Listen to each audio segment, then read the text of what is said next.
Hey Christian, Matthew here with freeprescriptionlenses.com, and I'm going to show you how I cut lenses for your new Versace.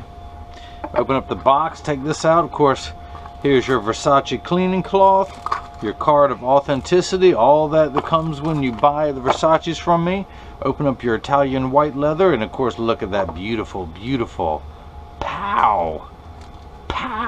If you take off that protective sleeve, this is the model number 1140, color 1002 in the 53 eye size. This is my best-selling Versace because you can wear it with gold and silver or gold and platinum. And hopefully the camera's good enough. It's not just a solid black. You have a black marble finish. Very textured, very nice. Hopefully the GoPro camera's good enough to pick that up. But let me show you how I cut your prescription lenses that have both transitions, gray and an anti-glare coating. First, I need to put a couple dots on your lenses. So I'm going to use my graph to make sure I use a straight edge.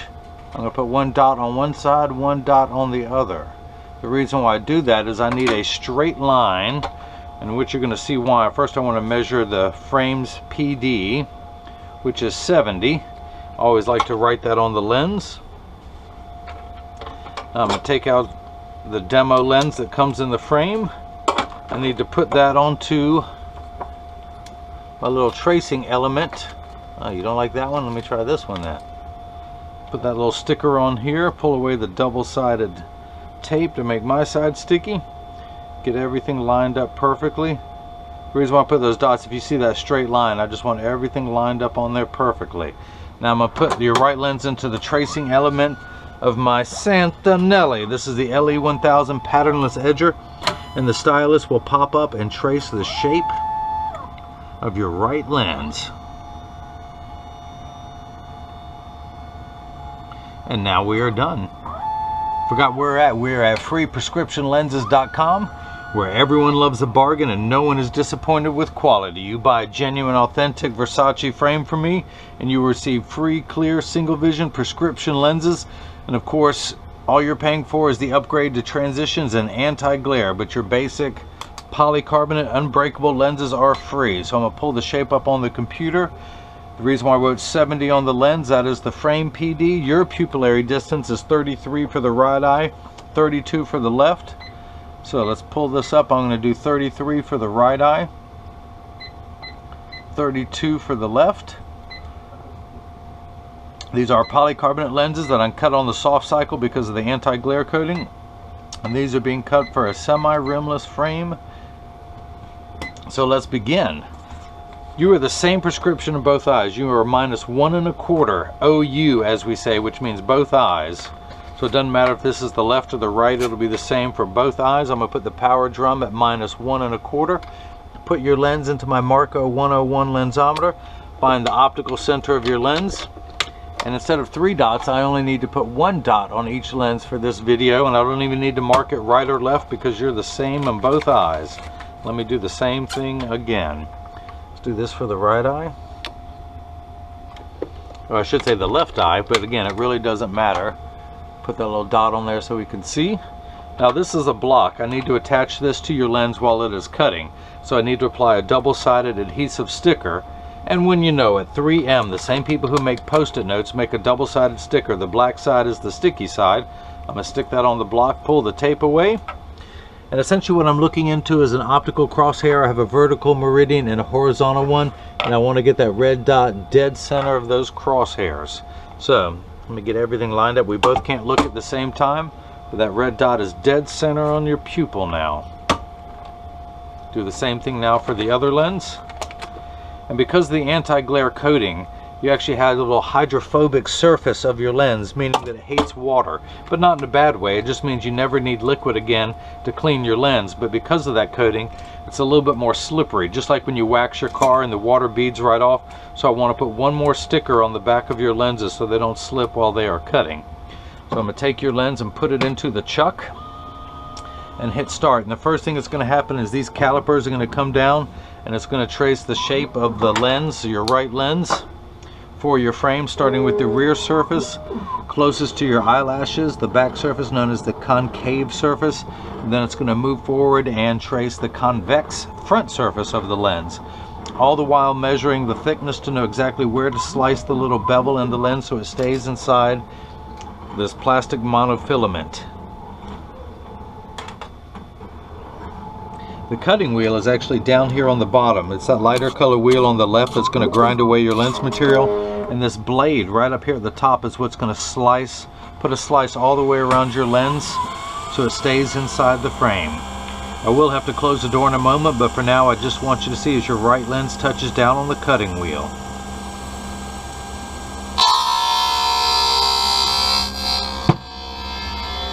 So your lenses are polycarbonate. Polycarb is 40% thinner and lighter than regular plastic. They are virtually unbreakable. They are bulletproof up to .22 caliber and have both UVA and UVB protection. We know what the sun's harmful ultraviolet rays can do to your skin from overexposure, where your eyes are 8 times more sensitive than your skin, so you have permanent sunscreen for your eyes. These lenses are also the photochromatic gray lenses, and they also have an anti-reflective coating on there. People pretty much know what the transition lenses are when they turn dark when you go outside. The anti-reflective coating eliminates glare when driving at night, particularly driving at night in the rain, but also from street lights, stoplights, computer screens, overhead fluorescent lights. Here is the lens without that coating. It was 3 features in one. I mentioned the anti-glare feature, where it's also an anti-reflection. You can see as I move these lenses, where you see the fluorescent lights in this lens in my right hand, you don't see it for your lens in my left hand. So if someone's taking a picture of you, you don't see the flash lit up in the lens. It just makes for much better eye contact and cosmetic appearance, so no one's looking at their reflection in your glasses. And then the third feature that I like, the practical side, is it comes with the best scratch coating in the business, because it's $1 million machine that takes 24 hours to apply that anti-glare coating. So they put the best scratch protection they can to protect the layering done by their $1 million machine. Now if you notice, your lens is flat, just like a nickel. I could take it out and stand on the counter, and in just a moment this blade will slice the edge of your lens. Also, if you notice, there is water running in the background, but that's just to collect optical sawdust. Polycarbonate cuts dry where plastic and high index plastic cut wet. Now in the last 20 seconds of the cycle, you will see 2 water jets kick in, one in the front, one in the back, and that's just to wash away some of this optical debris that you see that can get on the lenses.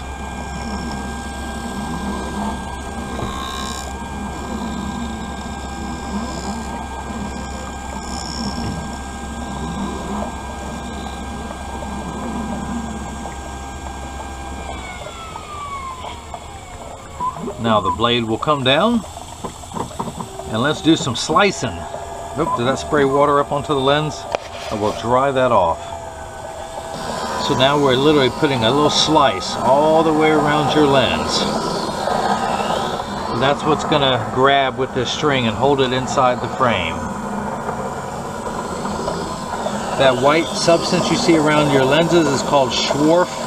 That is optical sawdust.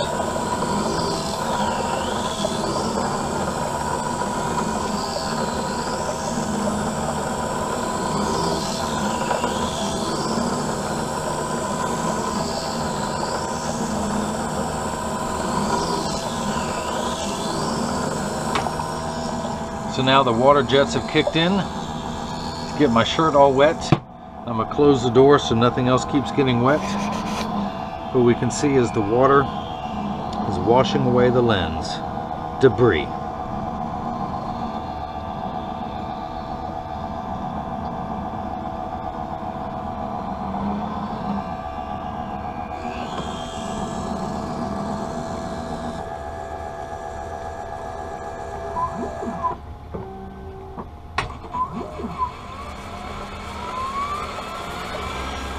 So now it's going to go down and just clean up the lens one more time and try and take some of that white off around the periphery of your lens.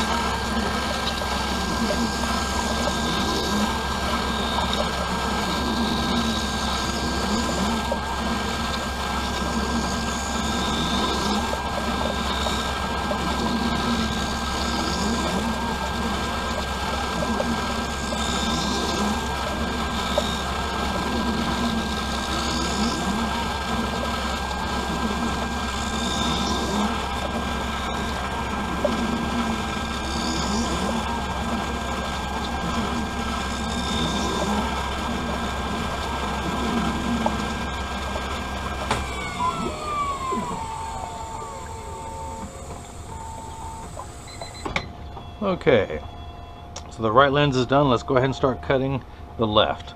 Flip it over to L and hit start. And I'm going to set that down for a second, and just like before, the calipers are going to come down, but this time they're going to trace the shape of the left side of the frame to make sure it's large enough to fit into the frame, which it is. It's just a routine operation that it always does, always starting with the rear surface and then moving over and tracing the front surface of the lens. Camera 1, camera 2, camera 1, camera 2.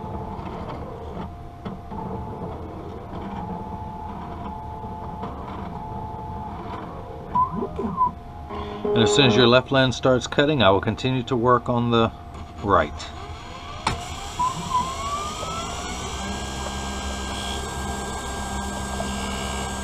And hopefully there's no more water on the lens. Let me try drying it off one more time. So this block is no longer needed. I'm going to take it off.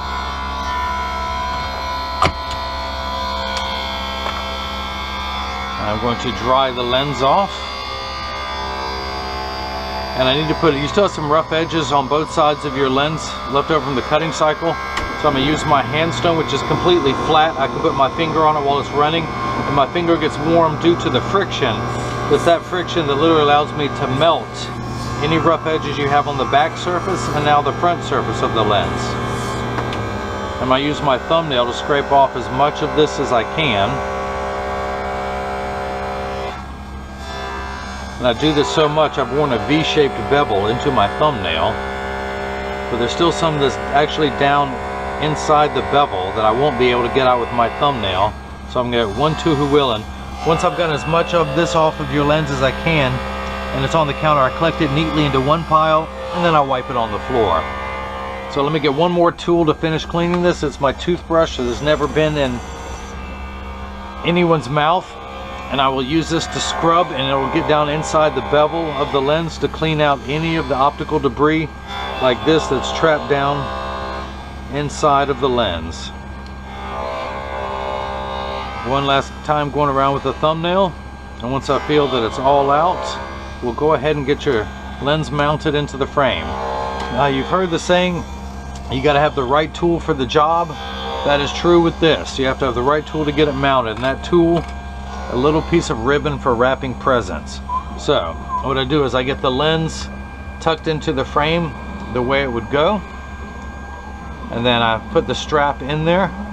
I fold it in half so I can grab both sides. Now I start at the outside corner and work my way towards the nose, and when you hear the snap, it is in there. I put my finger on the bottom of the string, pull that out, and your lens is now mounted into the frame.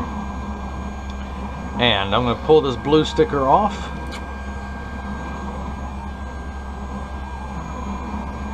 And that is one lens, and we'll do the same thing for the left lens as soon as it is done. This truly is a beautiful, beautiful frame.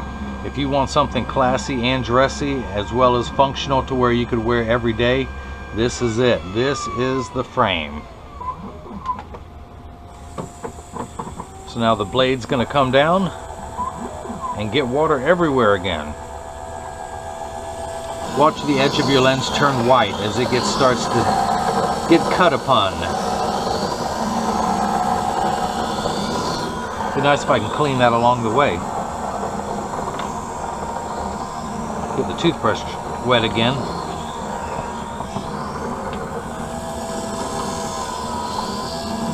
Yep, I saw that splash up.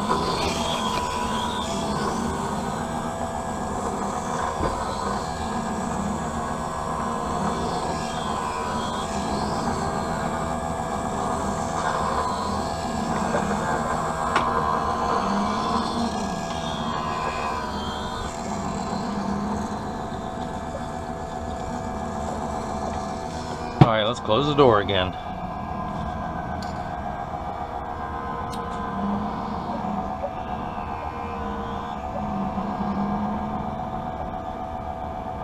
I will open it back up as soon as all the splashing is done.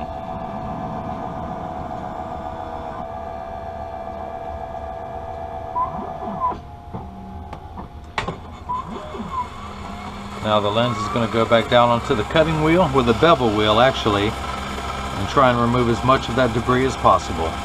And then I'll do the rest on my own.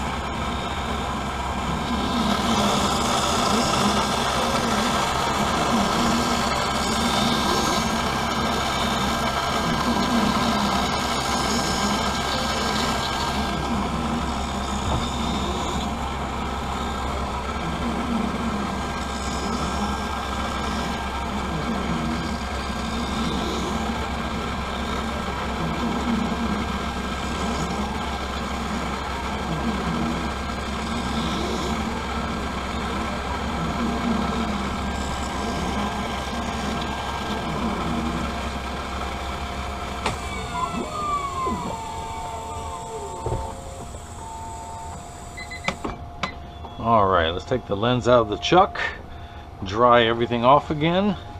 Go ahead and remove this block since it is no longer needed.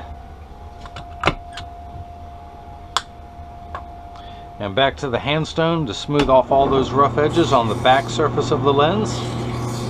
And now on the front surface. I use my thumbnail to scrape off as much of that as I can.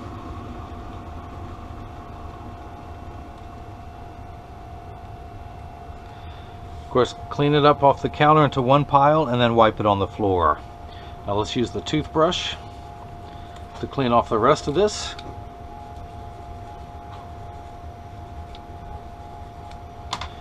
Dry the lens off and let's go ahead and get it mounted into the frame. Let's remove the last of the original demo lenses, and it just happens to be the one that says Versace on there. Let's go ahead and get this lens mounted. Grab the strap, the little piece of ribbon, put that around, tuck it in, put my finger on the bottom of the string, pull that out, and now that one's mounted in there. Pull the little sticker off the back. Now your pupillary distance is a total of, when you add 33 for the right eye and 32 for the left, you have a total of 65. So I'm going to have the back of the card there, put the 0 against my thumb on the right lens, and we look at it on the left, we're reading 65. I do want to clean these dots off, and the other thing I'd like to mention is that 99% of all optical shops will do free adjustments if you ask them. That's because 80% of people have one ear that's higher than the other. So if you get these and they're too loose or too tight, or one side is higher than the other, just stop by your local optician and they'll get them adjusted for you. It only takes about 30 seconds to a minute tops to get a pair of glasses adjusted properly. But I do want to make sure they're in standard alignment before I ship them to you, meaning a 3-point stance. When I set them on the counter, there will be no wobble when I press down. Flip them over, there is no wobble. Make sure that each temple overlaps perfectly. They do, in the same amount of tension on each spring hinge, and there is. So this is what your lenses look like while they're clear. I'm going to go ahead and darken them for the very first time. I'm going to expose them to a strong burst of ultraviolet light in my little transitions box. Now, as you will see, it takes about 30 to 45 seconds for transition lenses to darken when you go outside. It takes a little bit longer when you come back inside, about 45 seconds to a minute 15 to return back to clear. Now this is important, Christian, pay attention. All transition lenses will get dark on day 1. They will continue to darken every day for the first 2 weeks until they get to their final setting. After that, they will work for years with maximum performance. The only time they will not work is when you're in your car driving. That's because your windshield absorbs all the sun's harmful ultraviolet rays, so your upholstery doesn't rot or your dashboard doesn't crack from sitting in the sun. Now, if you have a convertible or a motorcycle, they will darken, just not in a car. As soon as you get out of the car, they will darken. Now, they're also temperature sensitive, meaning they don't get as dark as they do when it's 90 degrees and above as they will when it's 90 degrees and below. I like to remind everyone, when it's 100 degrees, knowing you're miserable, your glasses are miserable, you don't want to work 100%, they don't want to work 100%. So that's that. If anyone has any questions, just email me at freeprescriptionlenses.com, or at gmail.com, I should say. Christian, I hope you enjoyed watching me cut transition lenses with the anti-glare coating for your brand new Versace model number 1140, color 1002. This is in the 53 eye size. It's also available in a 51 eye size. This frame sells for $225. basic clear free prescription lenses are included. If you want the transition, it's a $50 upgrade. If you want the anti-glare coating, it's a $40 upgrade. Everyone gets free prescription lenses just for buying the frame. So that's that, and hopefully everyone else has got a chance to see how I bring that love and feeling back to glasses. Thank you.